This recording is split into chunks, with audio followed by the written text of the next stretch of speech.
Hello, everyone. Hope you're doing really well.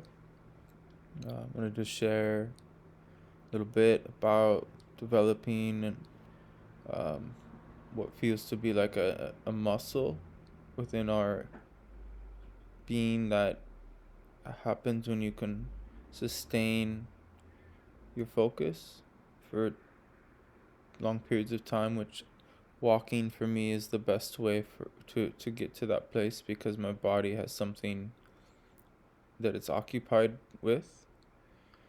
By turning off my thoughts while walking and allowing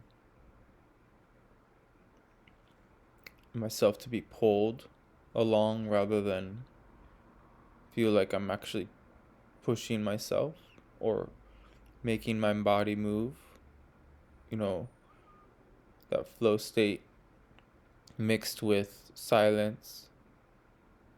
And then you can play with allowing yourself to feel what's up ahead of you and project yourself there and sort of allow that part of you that's up ahead of yourself to pull your physical body, and then sort of just this weird multitasking happens. It's not stuff you can think about, but you'll understand when it happens to you. It's not a really easy way to talk about it,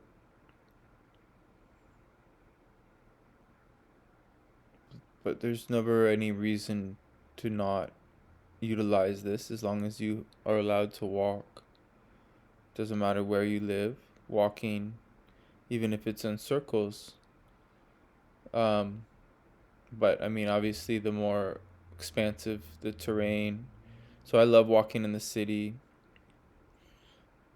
to see all the crazy energy of all the people, but also not be distracted by it. There are beings that don't have thoughts that are very fascinating to observe. You can tell that they don't have an internal dialogue.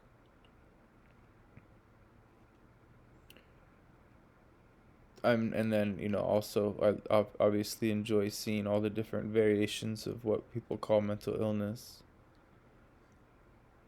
Um, Things are getting more intense than ever. To walk the streets, to be in the city, and just to observe the different levels of insanity that are manifesting and the increased uh, population of people that are living on the streets.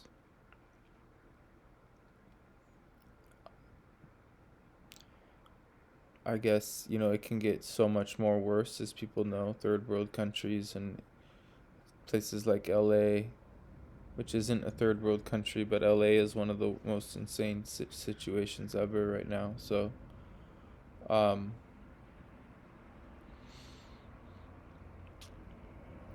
things are really on the brink, and and it's it's a lot of intensity, um, great opportunity to activate yourself to become an observer of it all, rather than let it overwhelm you. It's an exciting energy, right? As humanity awakens more and more. But to see how rigid and constricted and contracted people are able to remain, um,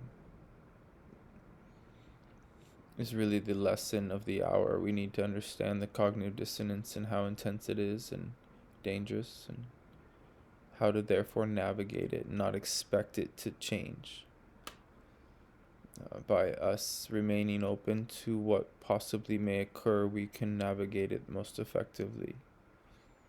But if we're fixed on what we think is going to happen and how these forces rise to meet each other, um, it, we don't know exactly what that means. We know that happens, or that's been an energetic truth for eons, and that apparently is occurring.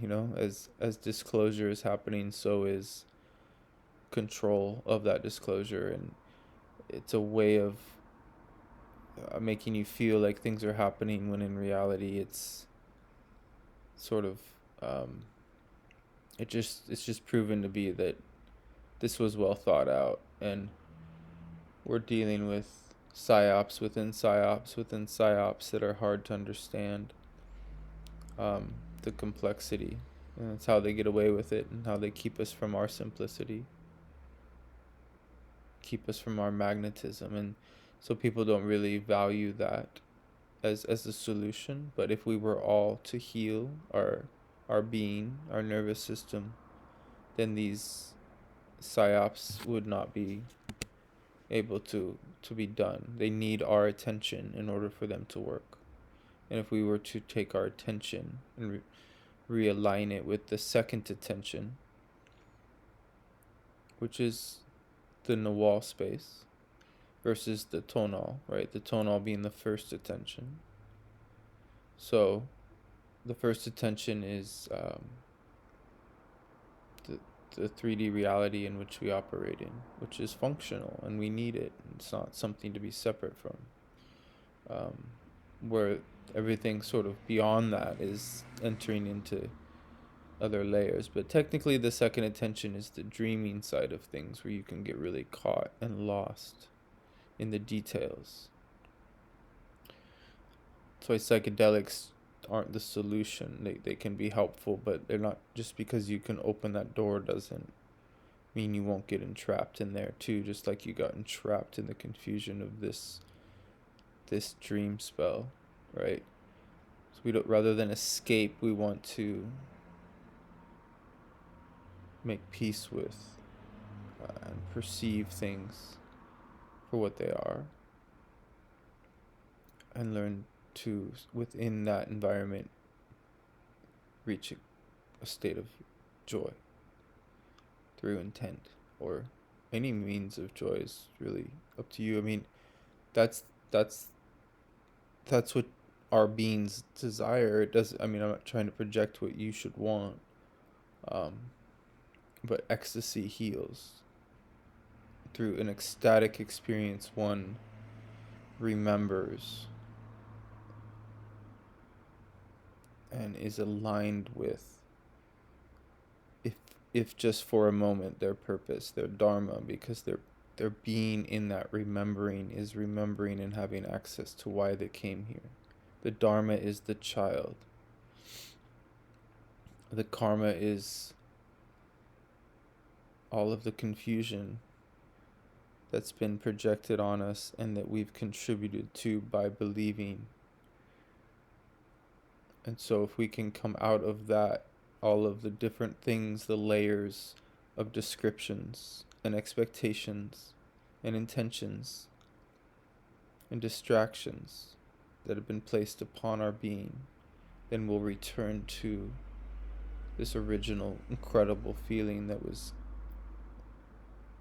a package, a gift that was given to us by eternity to care for.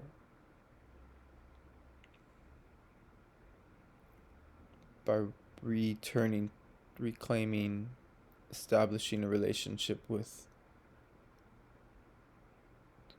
Source, one will be able to receive this love, this gift, this present, this package of energy. And when one receives energy, one learns to receive. And then the doors open and you become a seer, a receiver. Communication, dreaming is communication. Men are challenged with certain tasks in dreaming in order to break free of the way in which they are interfered with.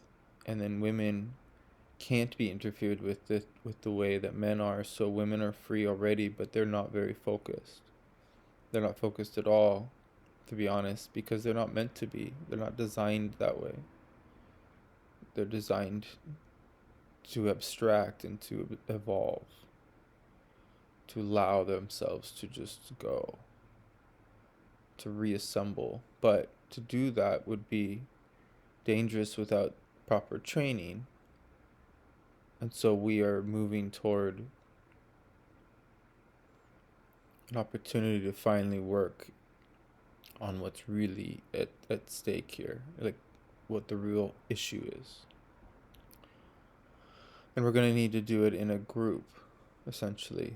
Groups are going to be needed because it's I mean, not I'm not saying anything's needed, but in order to achieve what's being called, groups will be intended. And so our having gone out and individuated and brought and developed our own capacity and skill set is what will then um, it'll sort of be guided and presented to each of us as to what things to sort of polish and focus on as it becomes obvious that our ability to network, work together, co-create, intend. Um, for me, that means doing abstract movements in large groups or practicing specific dreaming tasks where you all meet at the same time or intend to meet at the same time through dreams or through meditation. So, developing that muscle is going to be helpful to any skill set that anyone has. And this is a muscle that is of another sense that we don't talk about it beyond the five senses. It's called will. And it's the best feeling in the world to have your will, to have your willpower. And for it to be unbending. Unbending intent occurs when one has access to their will. And there are levels to the will. There are sorceric levels where you can use your will in the second attention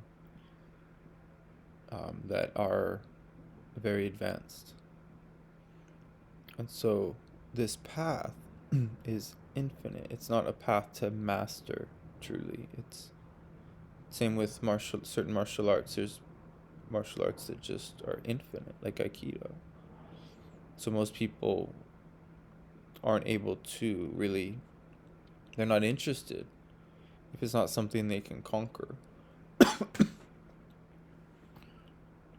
So that's the trick, I think, is to find something that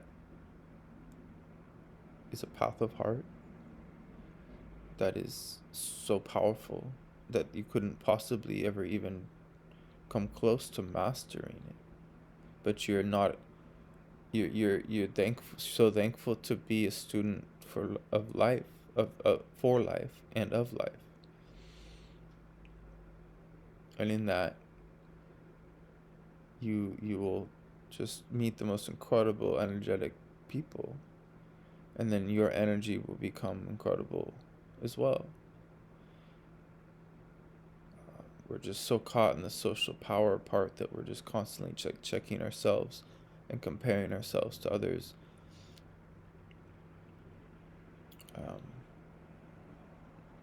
which is to compete with others, right? To compare is to compete, because my daughter was tripping, just discovered this on her own and brought this up, and it's a good way to talk about it. When you're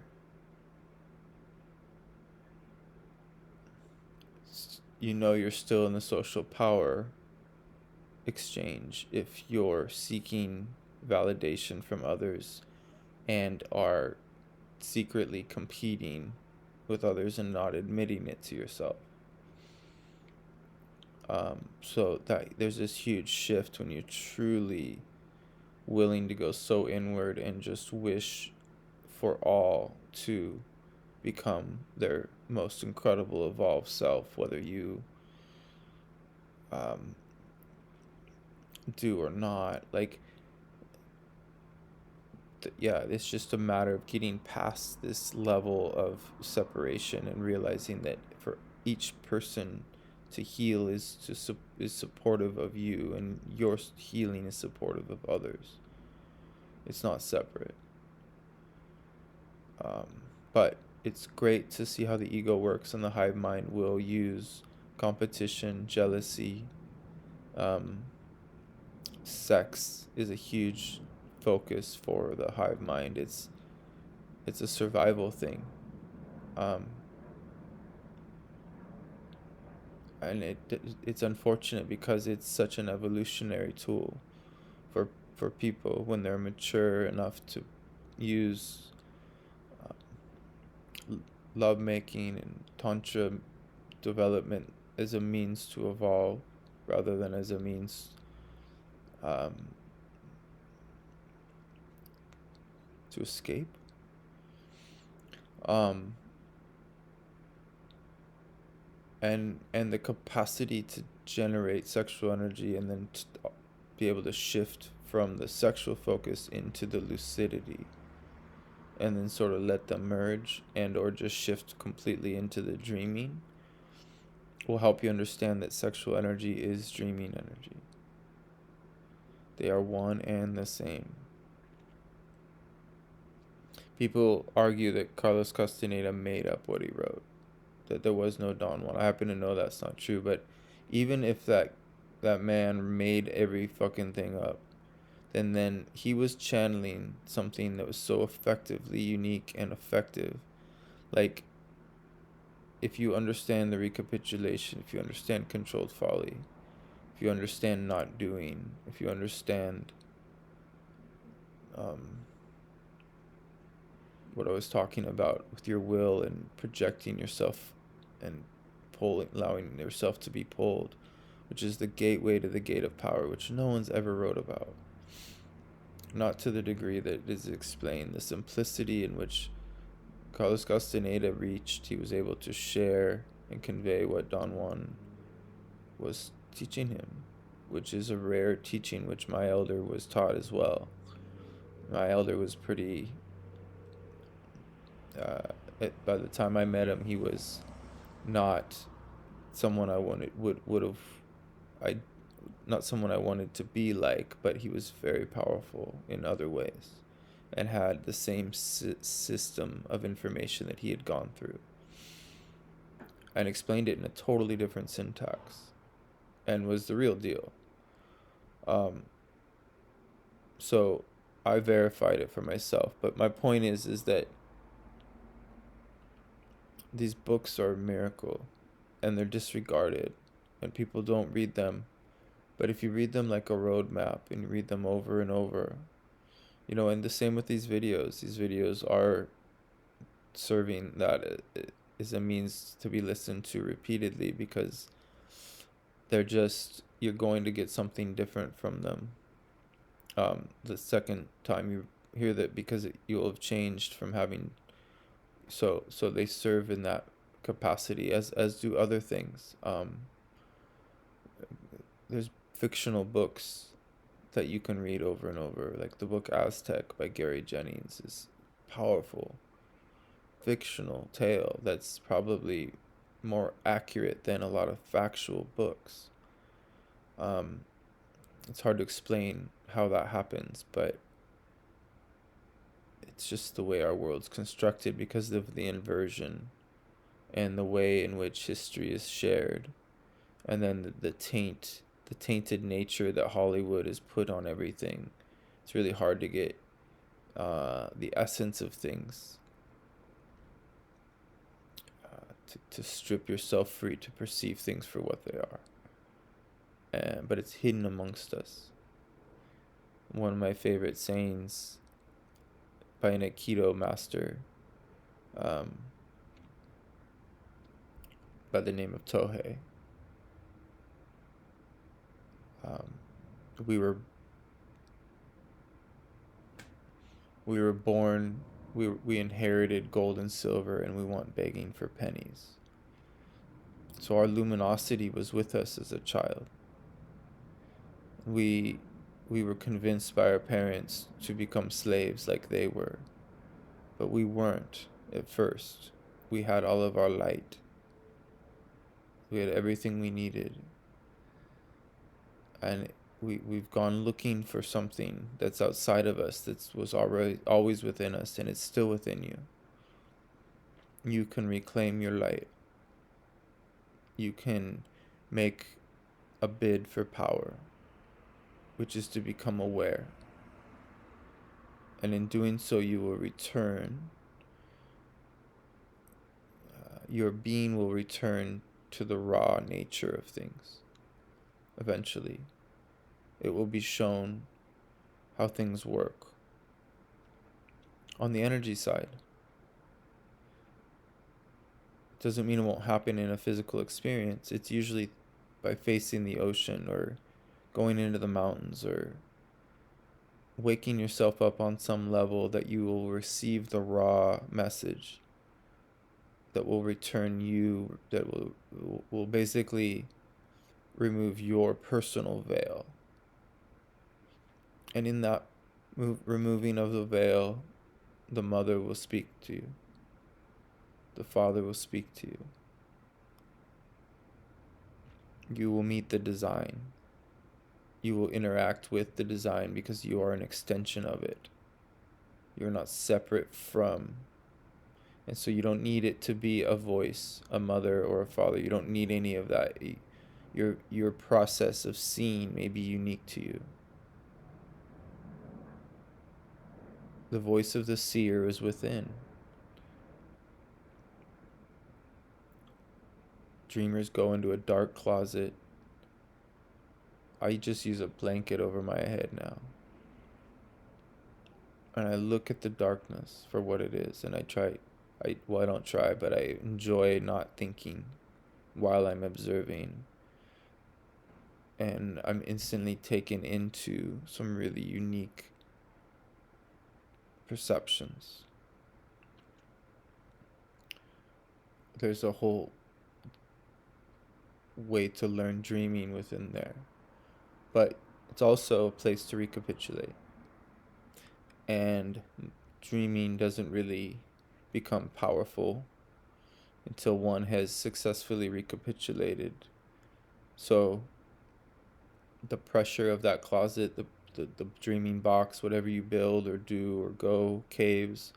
Taisha Abelar in the Sorceress's Crossing used a cave, which is highly effective. She used crystals as a means to focus and channel and reclaim her being, which I do as well. But crystals are tricky. They're very hard to clean. It takes a lot of work to get them clean. So if you're going to do personal work, I highly recommend learning how to purify them and then program them for yourself so that they're not available for others to use.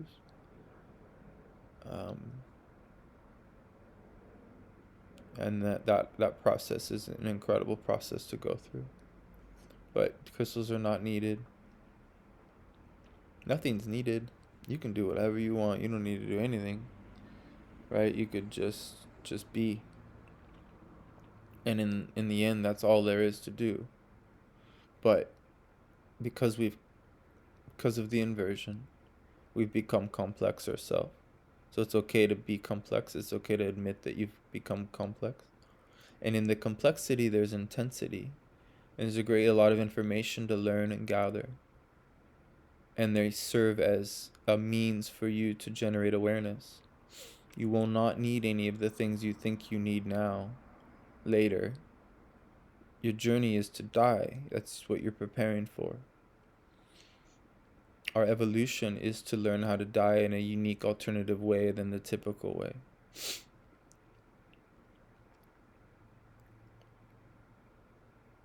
And any single individual that achieves that is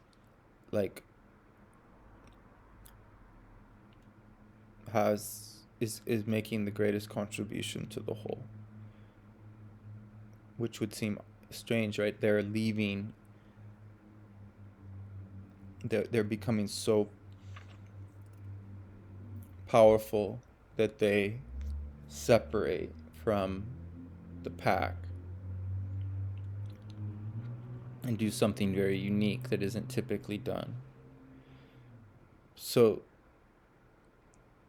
So it goes against what people might think is the most giving thing.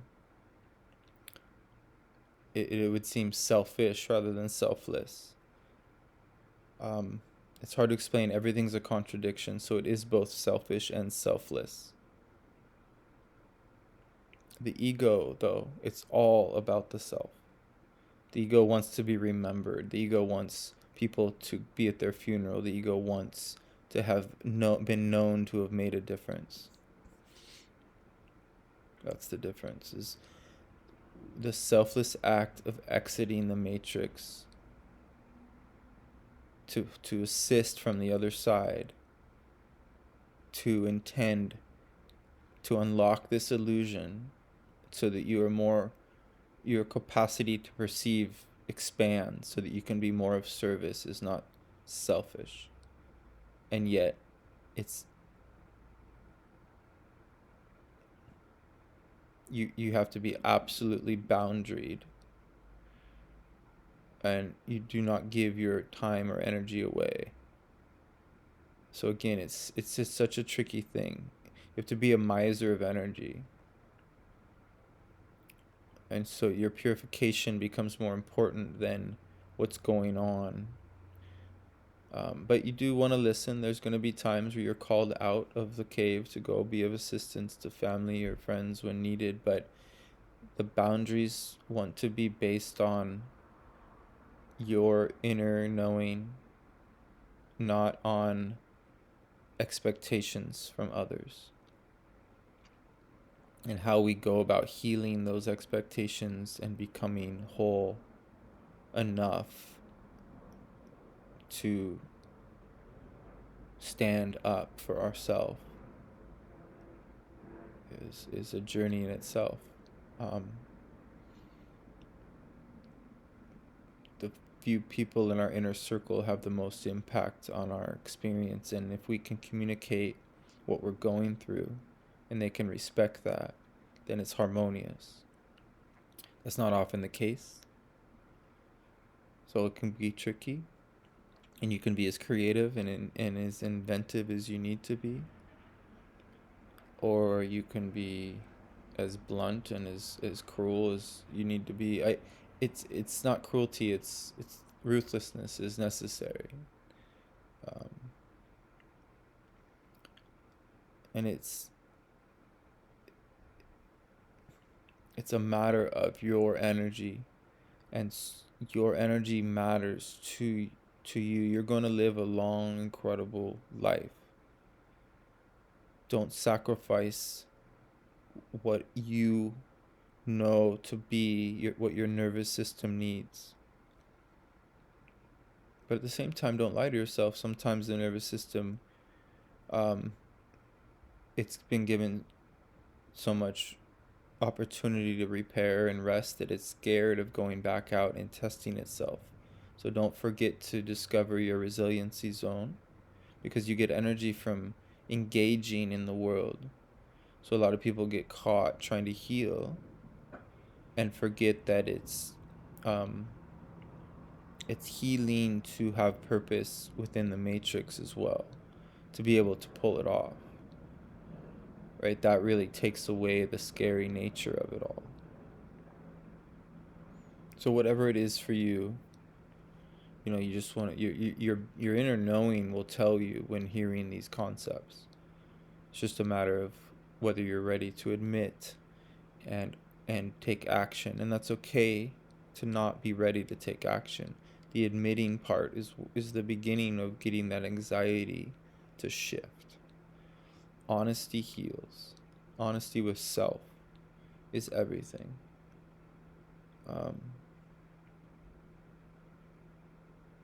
It's a really life-changing thing when you're no longer trying to keep up with others.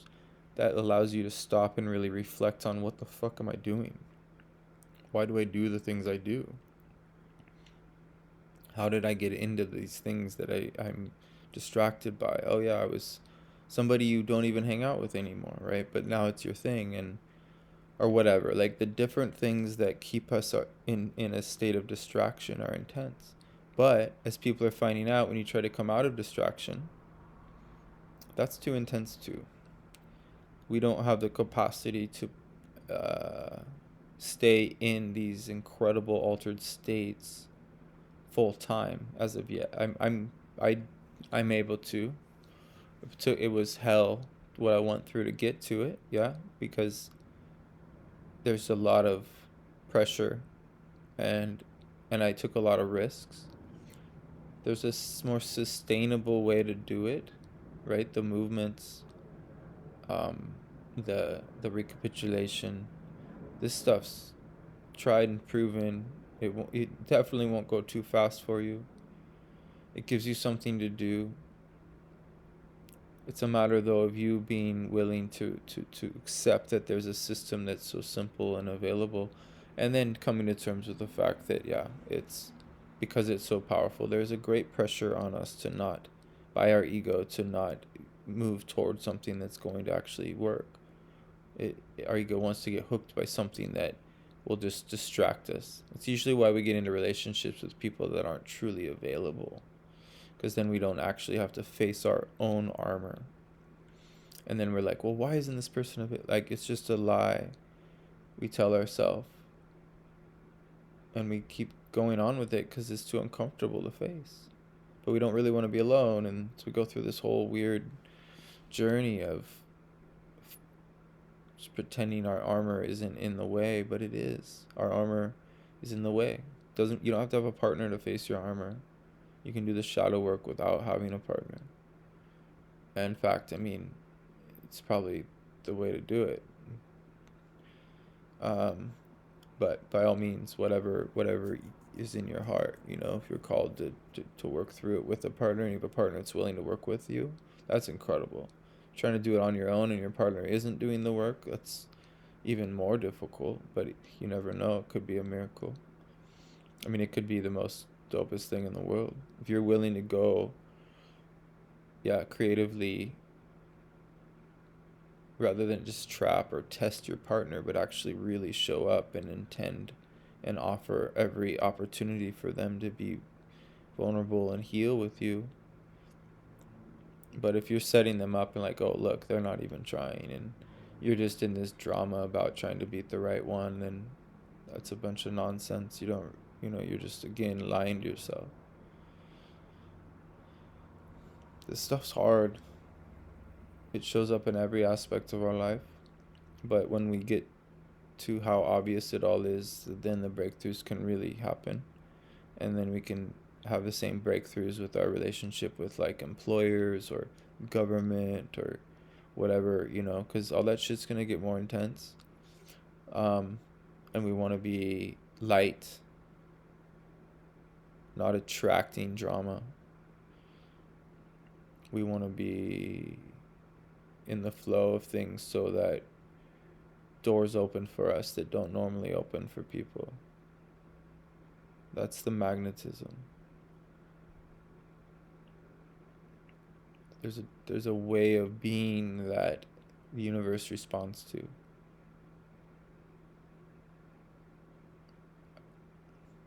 And it's so effective to live in that state that the work is really cultivating your being rather than memorizing or trying to understand how systems work. So the energy work is that cultivation of will and trust and relaxation, which leads to magnetism. Because the electrical current can just chill, because it doesn't have to just zzz. And that's an assemblage point position. And the journey, it begins with getting to know this type of perception little bits at a time, and eventually becoming more and more and more until it's like half the time you're in this state and the other time you're in the other state. And that's when it gets downright just difficult, because you're trying to switch over all the way. So just try to laugh at the insanity of it. Try to make peace with it. the hive mind within you is going to try to make it a big fucking deal and dramatize everything. And you will invite those intense lessons in. But they're okay to have. You'll be alright. Say thank you. Be in gratitude. Um, if you can find a way to liberate your body, and it will liberate your energy. So dance, not for others, but for you. Um, extend your being in that creative outlet. But the walking will unlock your being if you can stop talking to yourself while walking. Something magical will happen. There's a discovery process there that's infinite. You can do it in the city, in the suburbs, in the desert, in the mountains. So there's no reason not to. I hope everyone's just doing a little bit better, even though we're in an intense time. It's a powerful time. So appreciate all of you. I hope you're doing well, and we'll talk soon. Okay.